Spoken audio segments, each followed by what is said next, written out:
first English film. He does a bunch of Taiwanese films. Wedding Banquet is what kind of got him on the producer of Sense and Sensibility's radar and was like, maybe I think that this works. Have you seen it? I have. It's a good movie. Yeah. Is There's a it? remake coming And out it's later a this year. romantic comedy, is it? It is. Yeah. It's a really lovely film. Ang Lee talks about. There's a great quote for him from him where he said, "I thought they were crazy. I was brought up in Taiwan. What do I know about 19th century England? About halfway through the script, it started to make sense why they chose me. In my films, I've been trying to mix social satire and family drama. I realized that all along I've been trying to do Jane Austen without knowing it. Jane Austen was my destiny. I just had to overcome the cultural barrier." This is why I think he was such a good choice, because he doesn't have the weight of Jane Austen. Like other people are coming in, like an English director or an Irish or a European director or Western would come in to make a Jane Austen movie, whereas he doesn't have that. He's just making the movie. Yep. And it then gets to exist on its own, separate to being Jane Austen. And that's why I think it's so, because what's amazing about this film is it hasn't aged. It still looks amazing. The hair, the costume, it's shot, everything. And I watched Emma with Gwyneth Paltrow straight after it, and I got about 30 minutes through it and I couldn't watch anymore. And they're filmed at the same time. Yeah. Do you know what I mean? It's not that it's a bad movie. It just is a bad movie. But how do you really feel about it, Katie? I mean, it hasn't aged well. It is interesting because watching it this time, and I hadn't watched it in a while, I was really taken with, admittedly, this is a $16 million budget, so it's relatively inexpensive. So this movie is relatively small, right? In the way that it's shot. It doesn't do a lot of big sweeping shots, but when it does, it's outside. It's nature. It's there's a concerted effort for this not to have the sort of sweep and pomp and that usually comes with period pieces of this ilk, right? It's clear that Ang's interest lies with the character dynamics, in the emotions, and in that interplay, and it's less about costume drama stuff. Mm-hmm. And I think that's why it works. It's not as much kind of stately porn. Yes. A lot of others, where looking at the grand houses and looking at the costumes, which are there and they're magnificent, but that's not what he's dwelling on. Whereas lots of others really do, and it's just look at how grand everything. Right. And I think that's probably why it's aged so well, because you just get a bunch of really good actors and a really good script and get them to do it properly. Nothing bumps. It's also, I think it becomes a bit of a totem for Ang Lee as he moves through his career as well. I mean, the next film he does is The Ice Storm, which I think is a masterpiece. I adore that movie. A movie that just didn't hit with people. I don't quite know why. It seems to have been forgotten about, that film. Yeah, I think that, and it's. Oh, Katie, you would love it. It's really? Kevin Kline, Sigourney Weaver, Joan Allen, Christina Ricci, Elijah Wood. It takes place in the mid 70s during Thanksgiving, and it's about an ice storm that hits this suburban community that's of swingers, essentially. It's a tremendous movie. It's one of my favorite Kevin Kline performances, and I love Kevin Kline, and that's one of his. He's so good. Unbelievable. But he does The Ice Storm, then he does Ride with the Devil, a definitely forgotten Civil War Western that he does that is fine. It's a bit snoozy. But then he does Crouching Tiger, and then he does Hulk, and then he does Brokeback Mountain. And you're just like, this guy can kind of do anything. He went from Crouching Tiger to Hulk to Brokeback Mountain. Correct. So that's the three, that's that run for him. I'm just going to turn the light on. Hold on. And he's that's he's like Kubrick.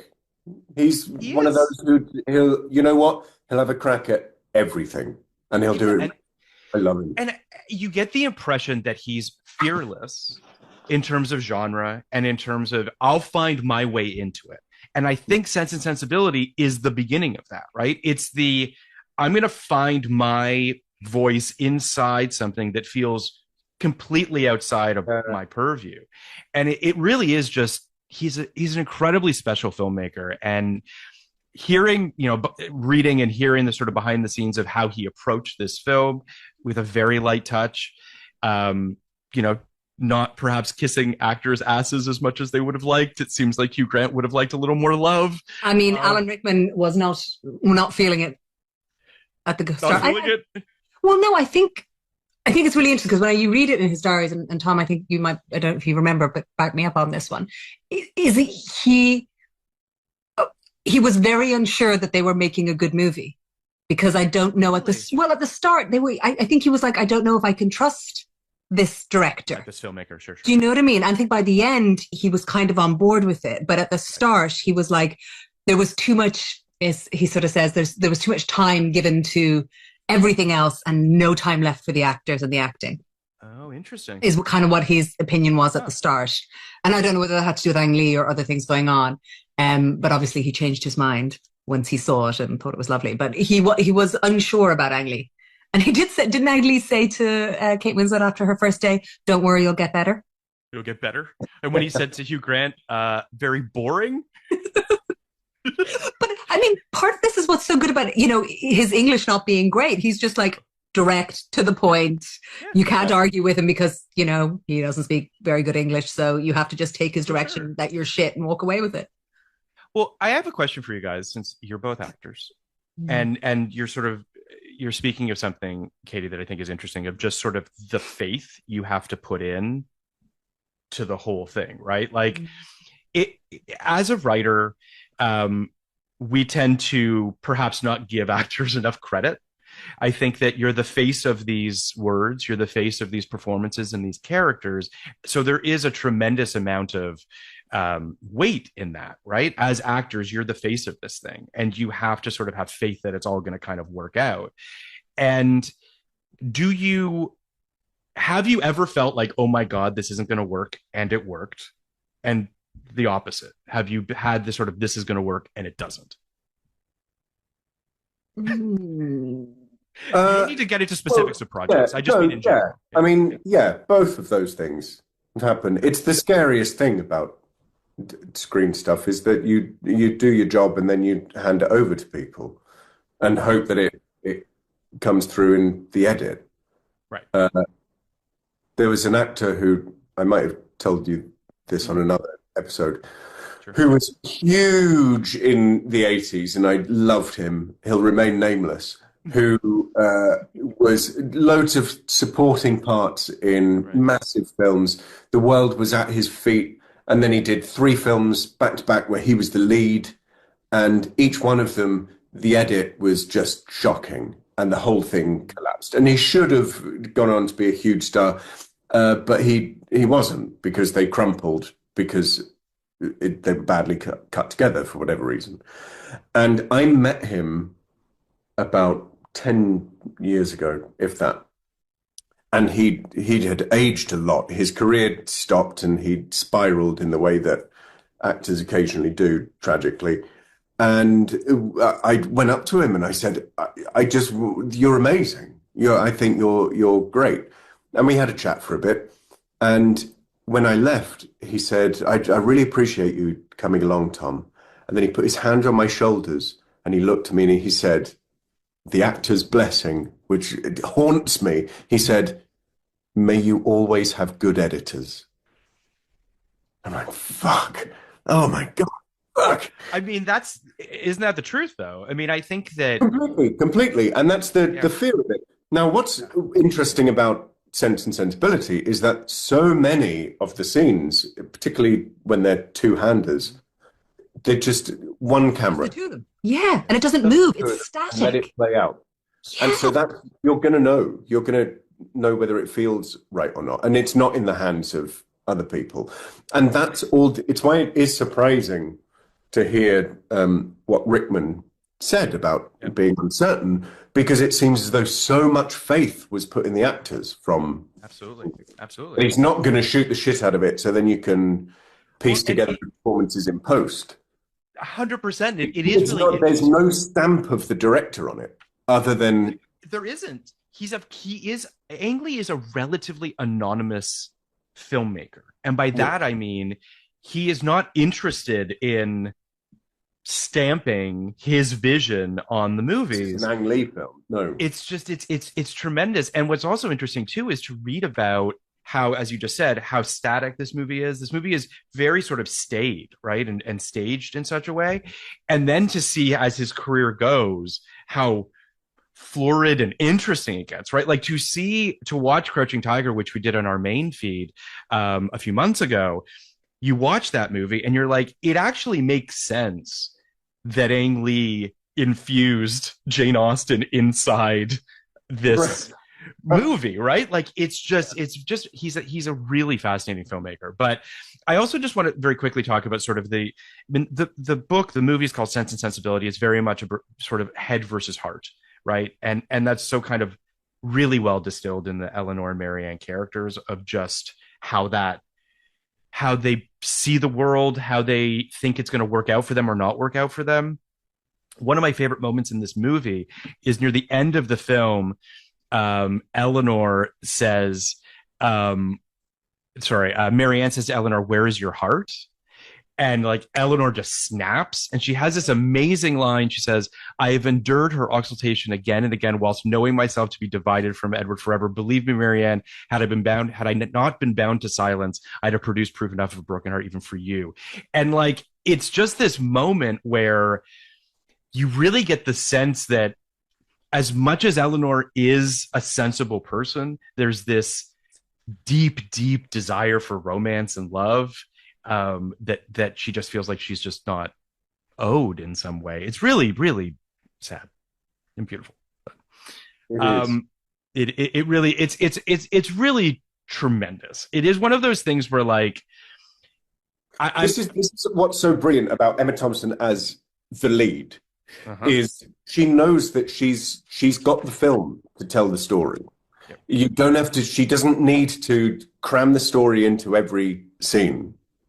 She knows that if you keep stuff there. What for me is the most interesting aspect of drama of any kind is character. Everyone has a secret. And it doesn't matter how big or how small the secret is. And the essence of brilliant drama is when the character lets slip a little bit and reveals a little bit of their secret and then quickly covers it back up. Yes. Now, she carries her secrets throughout the whole of the film and gives very little away, and then allows herself those two moments, the scene that you just mentioned, and obviously her Captain Phillips breakdown at the end.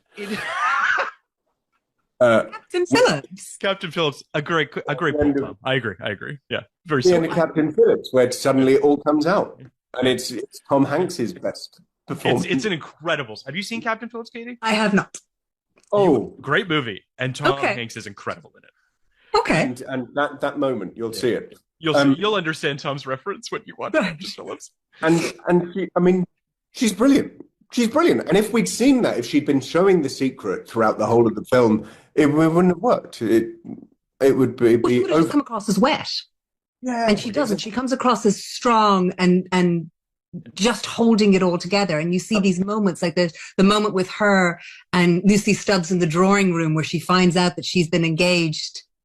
That Lucy's been engaged, not Lucy Stubbs, Lucy Steele, to Edward. And the moment where you go, her whole life is falling apart, but she's got to keep it together. Like that. She sees the handkerchief Eleanor. With Edward's. Oh. It's like, fuck. Oh, the same one that she has. Cover her secret. Cover her secret. Cover her secret. Yeah, it's so brilliant.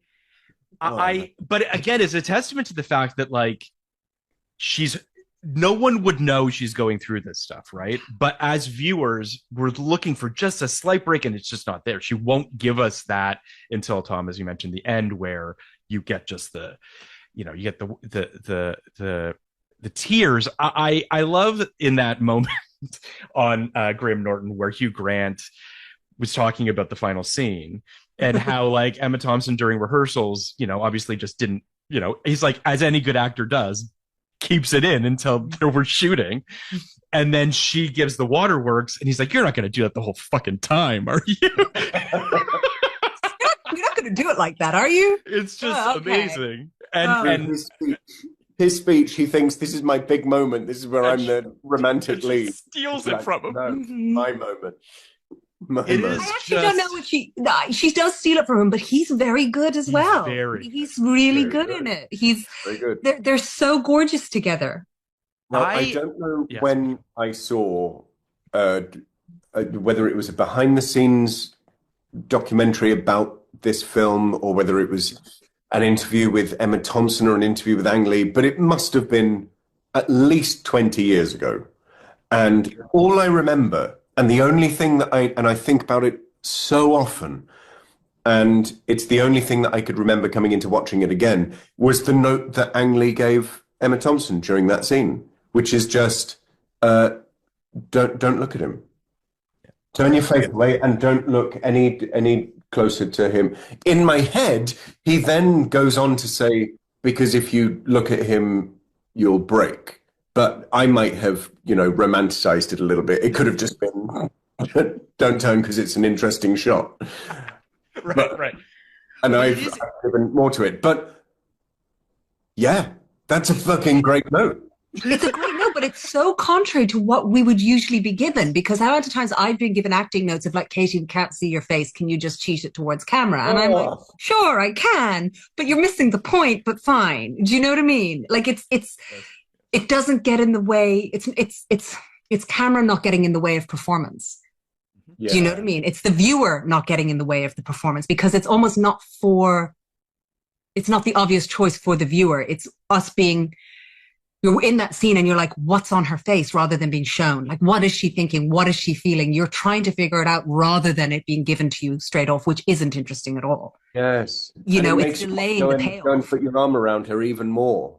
Just make sure that she's all right, because you don't know whether she is or not. Yes. Yes, It it's is- perfect.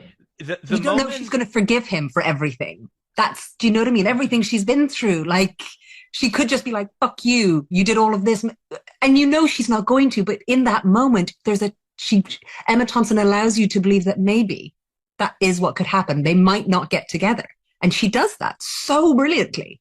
When she finds out that he's not married, when she asks, she says, so you're not married. And she just there's a yip that she she has to hold in all of this emotion.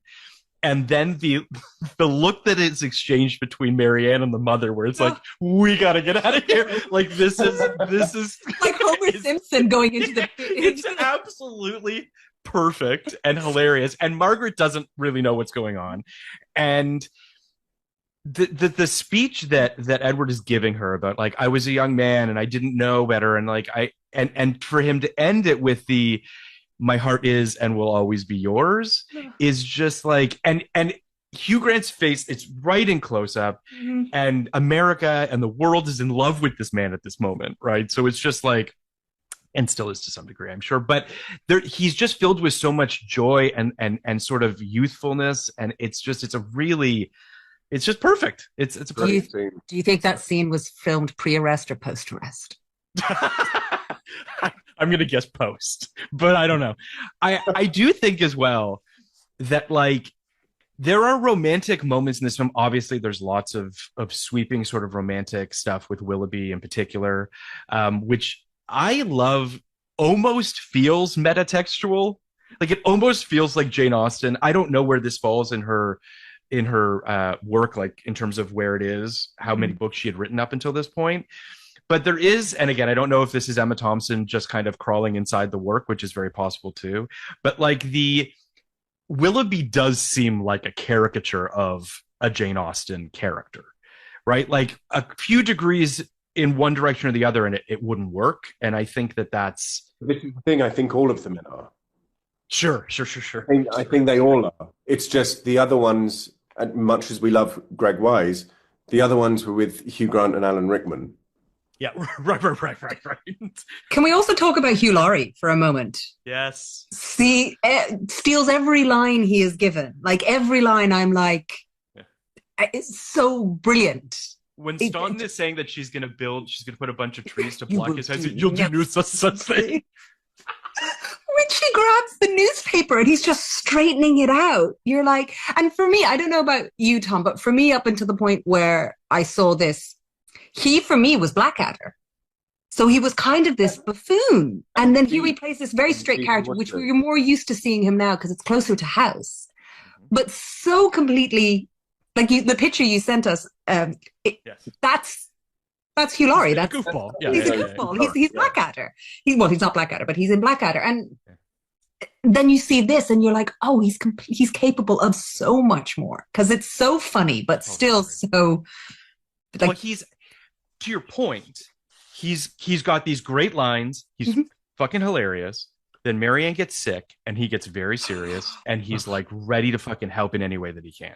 Oh yeah. The last thing he says to Eleanor before he goes about he's genuinely sorry that he has to go, and he would genuinely stay and get sick if that was what would help. And I love that. Amazing. Like my female heart did do a whole flutter of like, oh hello, hello, manly you, hello you. I also think that there's so many great, like we talked to Rickman, but there's one line that I wanted to talk about, which is so Margaret is obsessed with traveling. She loves the Atlas. She wants to see the world. And then she says to Brendan, is it true that you've been to India? And he leans into her and says, the air is full of spices. It's just, and he says it in like classic Rickman of like that low tone of just like the air is full. It's just, he's just amazing. But that should be awful. That should be... Yes.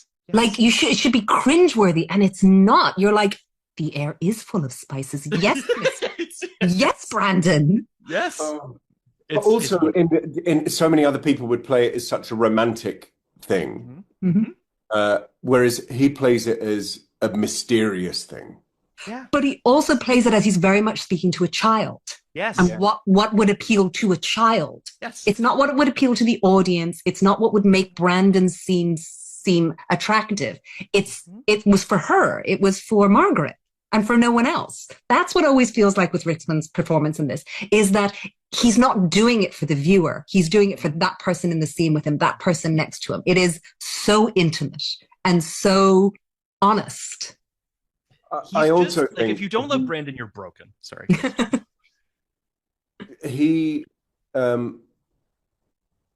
I think he's probably close to being the perfect period actor, because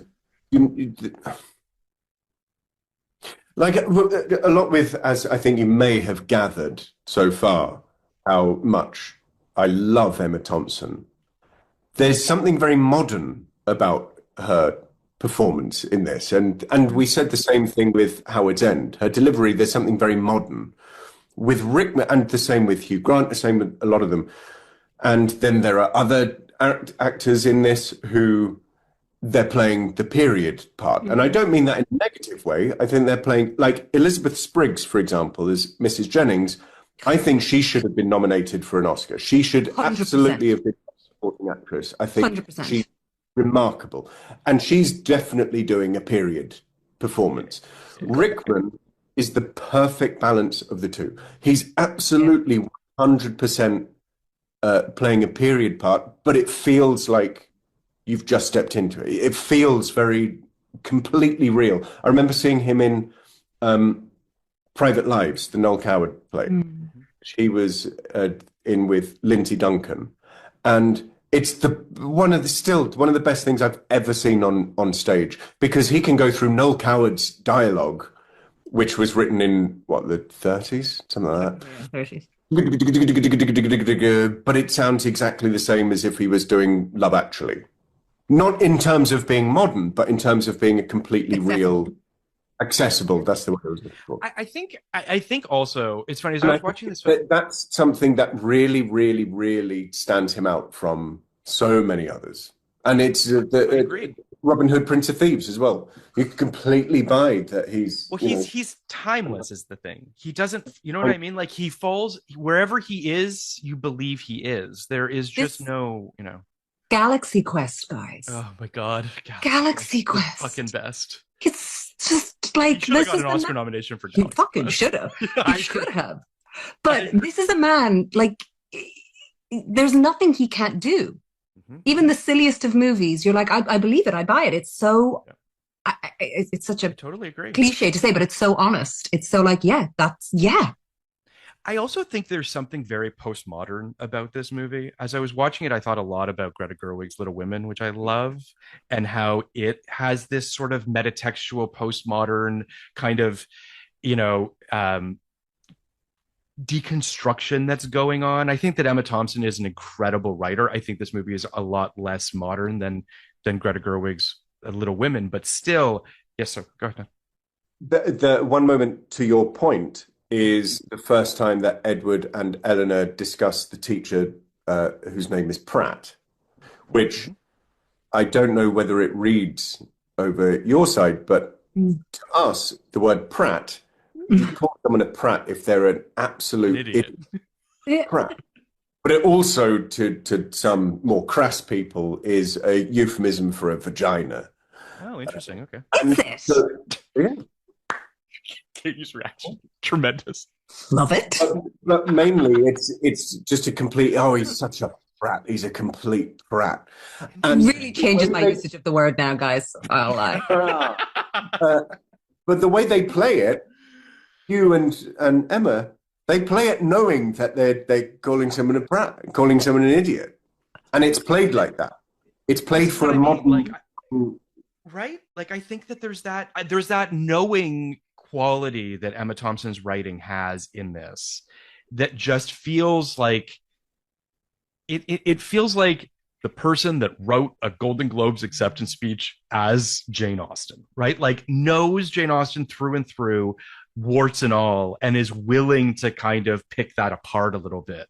Whereas most Jane Austen adaptations to me feel very straight, very just like right down the middle. But also I think there's something about this story and the way she did it is that she finds the intimacy in something quite grand. Do you know what I mean? It is a story about sisters, and it is a story about women and their relationships and the trials and the difficulties of, like, I know you were sort of like at the start being like, oh, it's so terrible. They have 2 servants and they live in this beautiful house in Devon and blah, blah, blah. And I'm like, yeah, okay, I get it. But also how terrifying it must have been for it to be 4 single women at that time with no That's money. why I'm pleased that I stopped and shook White Lotus out of my hair. Yeah, because it would have been terrifying for them. They were brought up a certain way and that was all taken away from them. And now they've been protected their whole lives. And now it's on the shoulders of Emma Thompson to keep them all together. Do you know what I mean? And they have the only way for them to get out of where they are is to marry. And that's it. Yeah. Do you know what I mean? So that's why when Hugh Grant or when Edward, and it turns out that he's engaged to someone else, you're so heartbroken because that was her chance to be safe and that was taken from her. And when she gets it back at the end, you know, it's so satisfying. But to your point about the script, I think there's something where Emma Thompson has made it so that you're in the family with her. Do you know what I mean? I think a lot of other adaptations, it's very grand and you're watching these big scenes with these balls. And it's something you said earlier on, Tom. It's all about costumes and sets and everything. And it's a spectacle. And this one's so much more about the family and the characters and the people, and you're there with them. Like even the fact that they're sitting outside having picnics, they're cutting the reeds, you know, they're like, it's all daily life, normal life. It's very accessible. You see them at breakfast. You see them, you know, it's very different from other Jane Austen adaptations that I've seen. And I don't know whether, you know. I think that it's, you know, the other movie that I was thinking about as I was watching this was Age of Innocence, the Scorsese movie, and just sort of the, you know, so many of these period dramas are about the restrictions, the rules and regulations of sort of society and what you were or were not allowed to do, and how sort of, as I said, the haves and have-nots, the chasm is just so significant between these two things, right? And how your livelihood can be truly thrown to the wind just by, you know, rumors and conjecture about, you know, how you lived your life. I think about the scene with Edward and Eleanor when they're riding the horses and talking about, he's like, I'm trapped as well. Like, we're both trapped. Like, this is, I'm trapped in different ways than you are. And of course she's like, but you still have a tongue. You're still a man. You're still a man, right? Like, what if I told you that you can't have anything, right? Like, it's just, or anything you can have is dependent on somebody else giving it to you. Right. Like I think about that moment early in the movie when they're being kicked out of their house and Margaret is up in the treehouse and Eleanor's like, because houses go from sons to sons, they don't go from fathers to sons, not from fathers to daughters. And you're just like, the arbitrary stupidity of history. But I think all of that feeds into what you're saying, Katie, of just how much of a high wire act it was living as a woman back then. Yeah. Well, I think it really surprised me because I didn't remember it from the last time I watched it, how effective it is, the ball scene when Marianne sees Willoughby. And as she's being taken away, this is where Ang Lee shows just complete mastery because he doesn't dwell on people. I think there's maybe one shot of people actually turning and staring.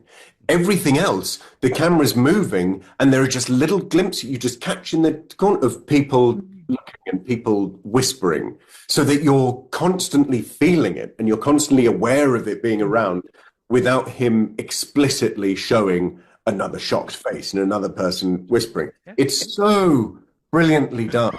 Can we give it like a shout out? You remember in oh fuck, what was it?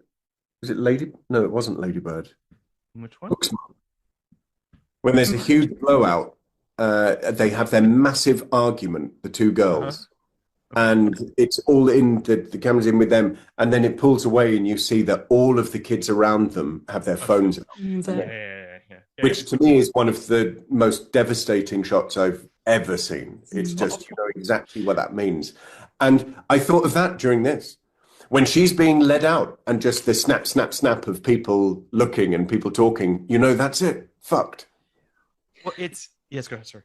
I was just like, can we just give a shout out to the actress that plays Greg White, like Willoughby's wife, eventual wife? That one look. Horrible fucking person.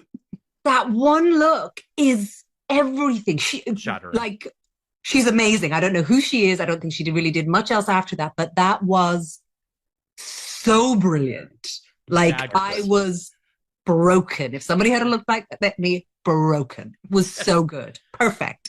I, you know, this whole sequence where you have Marianne seeing Willoughby and yelling his name across the ballroom, which just like, I was just like, no, this is all bad.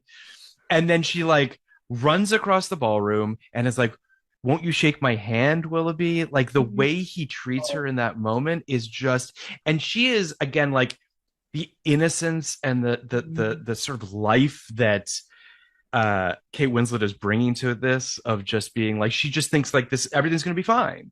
And in that interaction, seeing him dying inside, right? Like one of the things that I love about the speech that Rickman gives later is when he says, I think he would have married Marianne. Like, I think his feelings for her were pure. Like, I genuinely believe that. As much of a cad as Willoughby is, his feelings for her were pure, which is why when you see him at the end, so bold, looking at the sorry? So bold to show him. Yes. And encouraging you to sympathize with him. Exactly. That he's lost someone that he genuinely had feelings for. Oh, I had such a different read on it. Well, I don't. I mean, I didn't sympathize. I didn't sympathize. No. But I had such a different read on it. No. But I had such a different read on your read? What that was that he may have loved Marianne, but he would never be able to love her like Brandon would love her. I think his love was fleeting. Was in the moment. He would have strayed. He would have fallen out of love with her. It was hot and fast. And it's like, I do believe he did love her, but I think that's what you're seeing the difference between the two of them, the two different types of love, that Brandon is safe and and deep and real. Whereas when I was looking at Willoughby at the end, I was thinking you wouldn't have loved her in a year. You're not that hero. Brandon is. Do you know what I mean? Charging carriages around villages together, as soon as all of that sort of stuff stopped, and swinging each other around in the garden, there's nothing left. He wouldn't love her over the breakfast table. Do you know what I mean? Brandon, I mean, my God, she could spend the rest of her life just sitting in a garden with Alan Rickman reading poetry to her. Isn't it just what we all want? It's what I want. I I do I do think though what's interesting is that we have different reads of that shot. Mm. But I think to Tom's point, a lesser movie wouldn't have even had that shot. A lesser movie would have just been like, Willoughby's dead to us. You know what I mean? He did this shitty thing. Everything's fine. I appreciate that we get that shot of Willoughby. I would argue it makes him three-dimensional in a way that had that shot not been there, I don't think there's an arc to Willoughby. Yeah, no, I agree. And but I also think it makes, I believe it makes Brandon Marianne better, that shot. Oh, absolutely. For sure. You know? I also don't think it's a coincidence that the last shot of this movie is Brendan throwing gold coins to people. That was the first thing they shot. Really? Yeah, that was the first scene they shot. Oh, I love that. Which I love. But my favorite part of the whole thing is Harriet Walker going, pick up the coins, pick up the coins. Just like, Best. I was like, you stole that scene. She's the fucking best. So good. It's really, I mean, I do just but what's amazing about that is if that's the first scene they shot, she so has the character completely set down already. Like she knows who she is. With that one thing on the first day, she's like, I know, I can tell you, it's all mapped out already. It was so genius. Like you think she would have gotten that at the end based on everything she'd done already. She's like, well, obviously my character would do this. But no, first out of the gate, she's like, aha, fully formed. Money. Yeah. I think that, in that scene when Brendan says, I do think that Willoughby would have married her, and Brandon says, had it not been, and Eleanor says, for the money. And that's the movie in a nutshell in a lot of ways, right? Which is, what are you willing to forego? What is, how important is love to you? And the different kinds of love. I mean, the moment when it looks like Marianne might die, and Eleanor is at her bedside and says, please, dearest, beloved Marianne, do not leave me alone. And you're just like, that's the love story of this movie, right? Like everything else is nice. Yeah. But those sisters and their love for each other is what really, makes this whole thing go round. It's like Kate said at the beginning, it's a story about those two, really. Yeah. It's not about the men. Yeah. I also just very quickly on the Fanny of it all, on the Harriet Walter, that one of the shots and moments that has stayed with me all these years. I hope it's what you're going to say. I don't know if it is the moment when Lucy tells Fanny. Yes! The cat and fight. The feathers flying up. The feathers flying up and her attacking. Grabbing her nose. And it's incredible. It is an incredible moment. But it should be farcical, and it's not. Because it is farcical, but you're like, violent. Oh, I buy it. It's incredible. It seems so out of step with the rest of it, but it makes sense. Mm-hmm. Mm-hmm. Oh, I love that. The buildup of that, first of all, again, like, Tom, you were talking about like the subtlety of Ang Lee's camera movements in this movie. The slow push on Lucy as she's about to tell her, the slow push on Franny being like, I'll take it to my grave or whatever. And you're just like, this is so bad. Everything about this is, and then the pull out and the feathers, it's fantastic. Feathers, it's so great. It's so great. It's tremendous. I mean, it's wonderful. I have to give a shout out to just Kate Winslet on that hilltop in the rain. Willoughby is just. I don't know how she delivered that. Like, I honestly don't. Like, if I was given that, I'd be like, no, dude, I can't. No, there's no way. No. Yeah. It should be ridiculous, and I'm like, yes, Kate. Well, oof. It's perfect. It is one of those films that it's a little over 2 hours. It's packed with stuff. To your point, haven't read the book, but it seems like she adapted the book well, and that this didn't need to be a 6-part miniseries, for instance. Like, this. I mean, there's a lot that isn't in it, but you don't feel the lack of it. You don't miss it, right? No. Yeah, it's just it's a tremendous film. I in hindsight look back on the Oscars of this year as we wrap this up, and I do feel like Ang Lee not getting a Best Director nomination is absolute fucking madness, in my opinion. Oh, because Mel Gibson got it. Yeah, thank God. Well, I mean, I would, as someone who's recently watched Leaving Las Vegas, I gotta say Mike Figgis should not be in there, in my humble opinion. I think that Tim Robbins does a good job on Dead Man Walking, but to have 2 Best Director nominations that are not correlated to Best Picture, it's also the year where insanely, Ron Howard didn't get a nomination for Apollo 13, arguably his best film.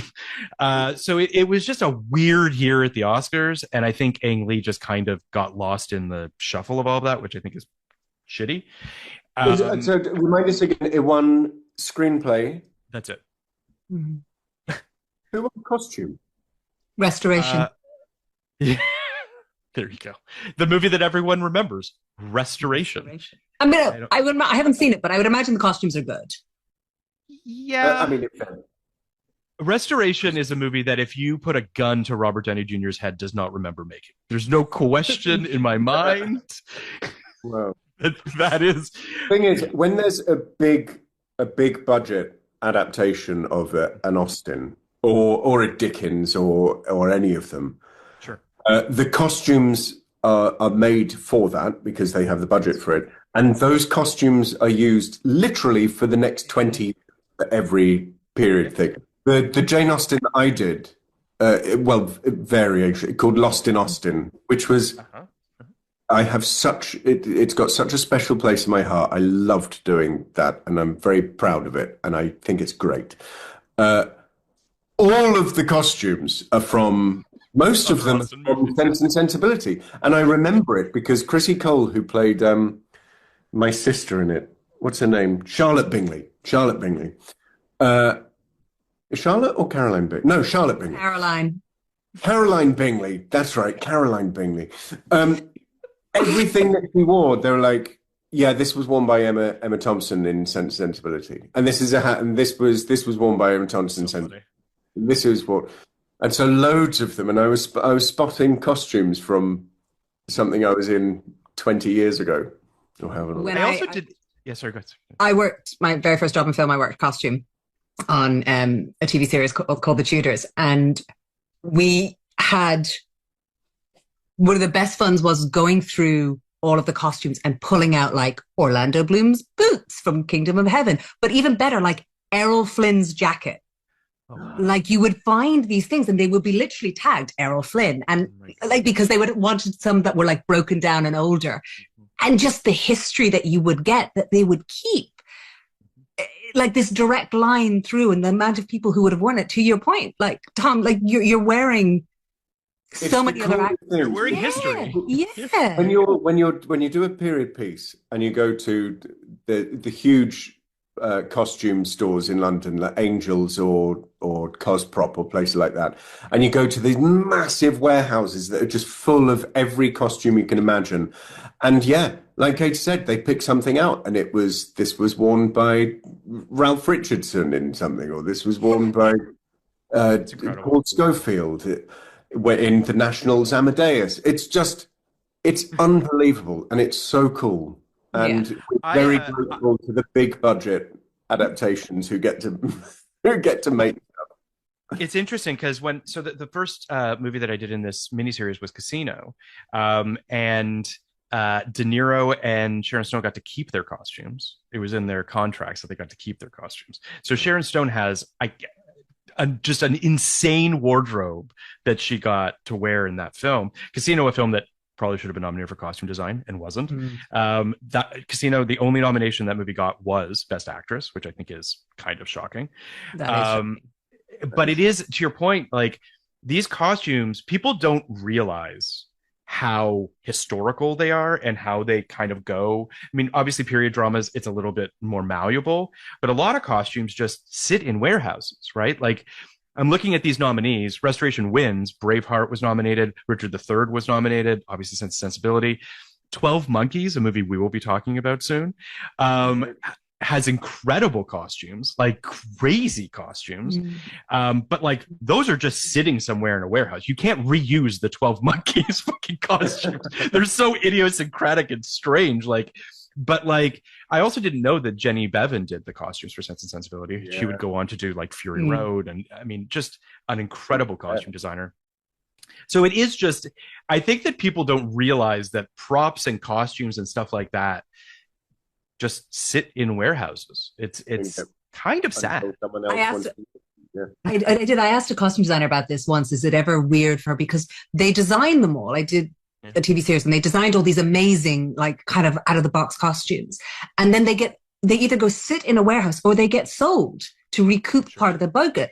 So they'll get sold to a costume house. And I'm like, is it ever weird for you? And she goes, well, sometimes, like I'll walk along and I'll be watching a TV series and I'm like, oh, I designed that costume and it's completely wrong and they've done stuff to it and they've changed it. And oh, that's interesting. Yeah. So she's like, I have to, once I've made them, I have to give up ownership of them because they will appear somewhere else in completely different genres often. She's like, it's a very strange part of her job that her art is no longer hers and it's being reinterpreted by somebody else or his.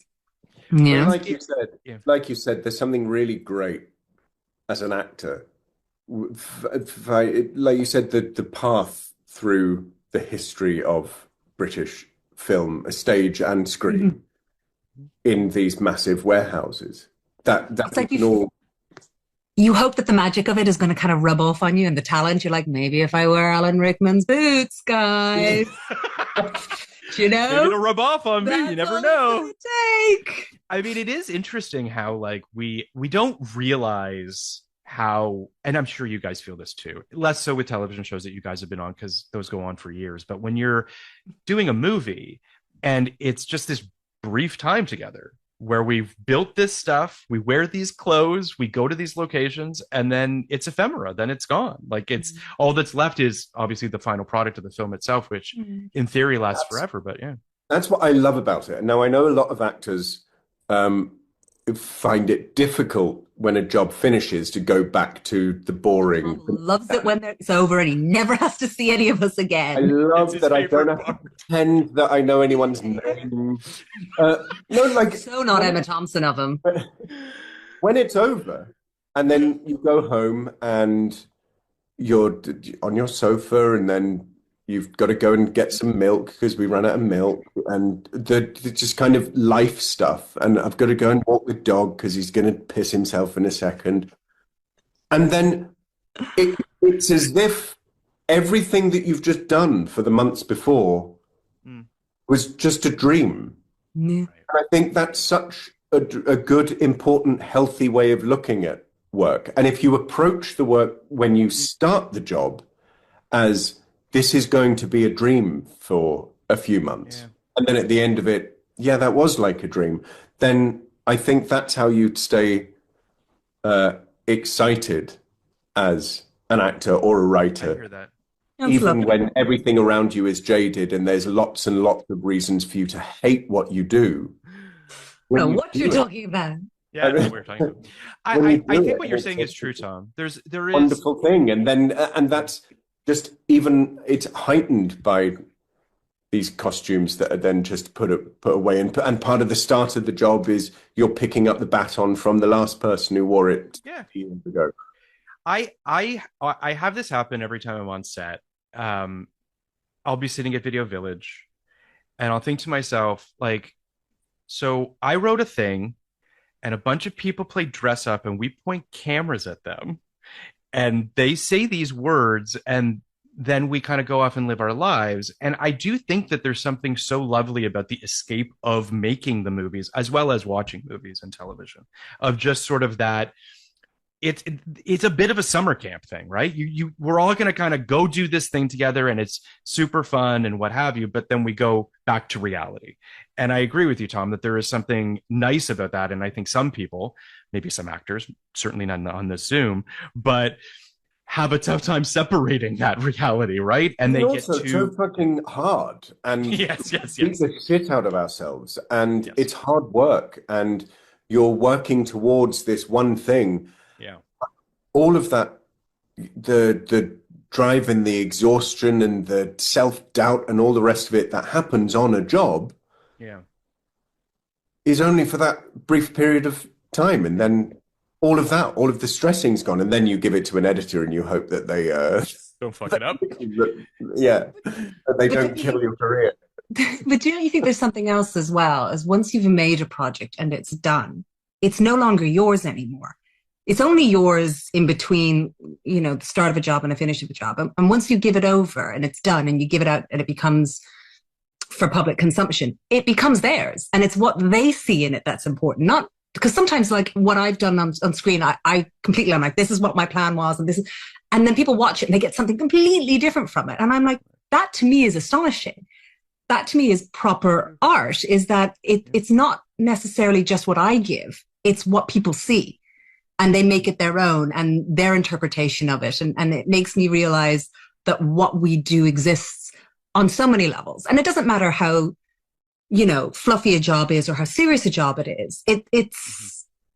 It's not one thing to one person. It's many things to many people. And totally that kind of blows my mind. That you could be here doing this one little thing and then it's this thing over here.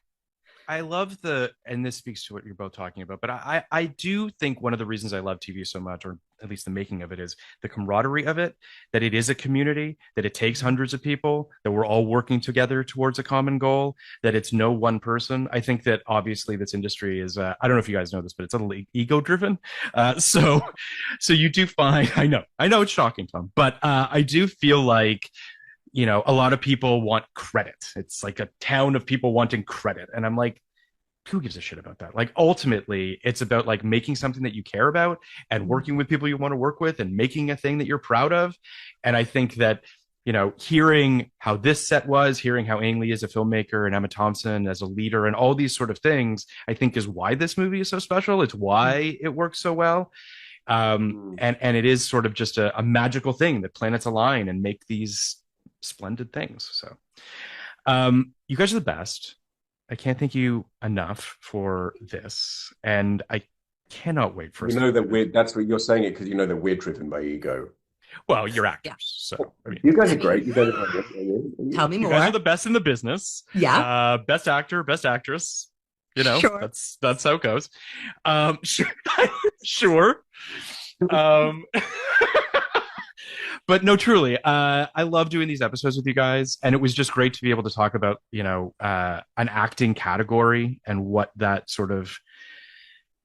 you guys do, which I think is insane. But I appreciate it. I truly could never do what you do. The putting yourself out there like that is just. It will not shock you that a neurotic Jewish writer over here is not interested in doing that. But yeah, I really do think, I think it's just really special what you guys do. So I hope you. Oh, Philip, you're gonna make me cry. You're having a Brandon moment here. Well, listen, it's the least I could do is make you cry. But I can't wait for us to talk about movies that won't make us cry, because the movies that are coming up are. It's a wild ride, and I cannot wait to do Terry Gilliam and David Fincher's 90s with you guys. It's going to be amazing. Tom is literally like a kid in a candy store. But I was telling Philip that there's a couple of movies on here that I haven't seen. So I haven't seen The Fisher King, and I haven't seen all of Leaving Las Vegas. And Fear and Loathing, Las Vegas. Fear and Loathing, yeah. Yeah. It is. I think I'm really excited to talk Fisher King with you guys. I love that movie. I really love that movie. And I think you'll really like it, Katie. I'm very curious to hear what you think of it. I love the cast. I'll cry when I'm watching it. I know I will. The end is it's a lovely movie. I'm really excited to talk about that, and then to just do a deep dive into the nihilism of David Fincher. It's gonna be really special. So I thank you guys so much.